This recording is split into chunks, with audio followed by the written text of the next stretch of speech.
Hi, my name's Alex and this is Scott, and we're both financial advisors here at Everest Private Wealth.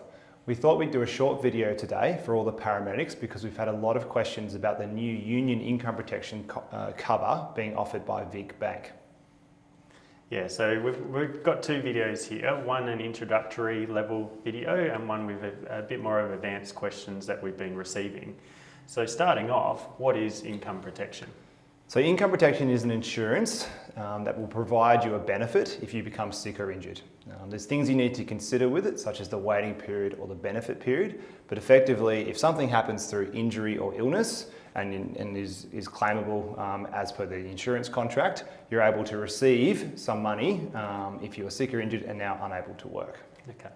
And with this Bank of Vic cover that's been brought out, what is the waiting period? So the waiting period is only 14 days. So if you're sick or injured past 14 days, you are then potentially eligible to claim on the income protection cover. Okay. And how much can you claim?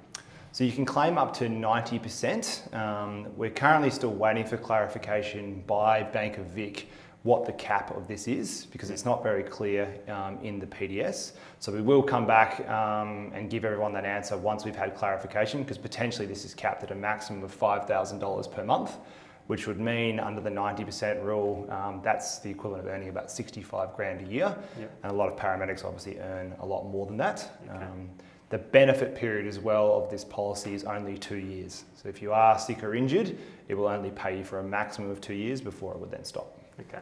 And 90% of base salary only, or allowances, overtime? So it's base salary only. Okay. So you've talked about being able to cover 90% of your base salary, yeah, potentially with a limit of $5,000, which we will confirm per month.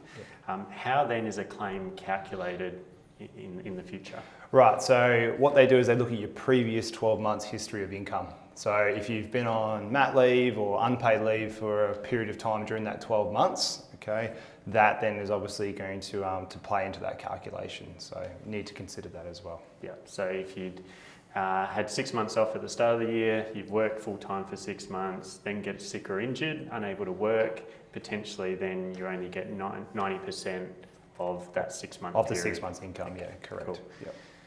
Do you have to use sick leave or annual leave before you start receiving a benefit? No, so this is one of the good things in the policy, that you don't have to take sick leave or annual leave before they'll start paying you. Okay. You can choose. Yeah. And are pre-existing conditions excluded? So a lot of paramedics potentially have pre-existing back or shoulder, yep, or knee issues. Will they be excluded? So as far as we can tell, they're not excluded. It's a little grey in terms of the policy wording, but our understanding after speaking to Bank of Vic multiple times is effectively, provided you're not going to have treatment on a condition in the next 12 months, i.e. I've hurt my knee quite badly, I've got surgery in 6 months' time and I take out the cover now, that's not covered, okay? Versus the other option is if I had knee surgery 4 years ago, knees now all better and I'm working and stuff like that, I take out the policy and then the knee gives me grief in the future, I'm able to claim under that example. Okay. Do you have to be full-time to be able to access this cover? No, part-time people are covered as well.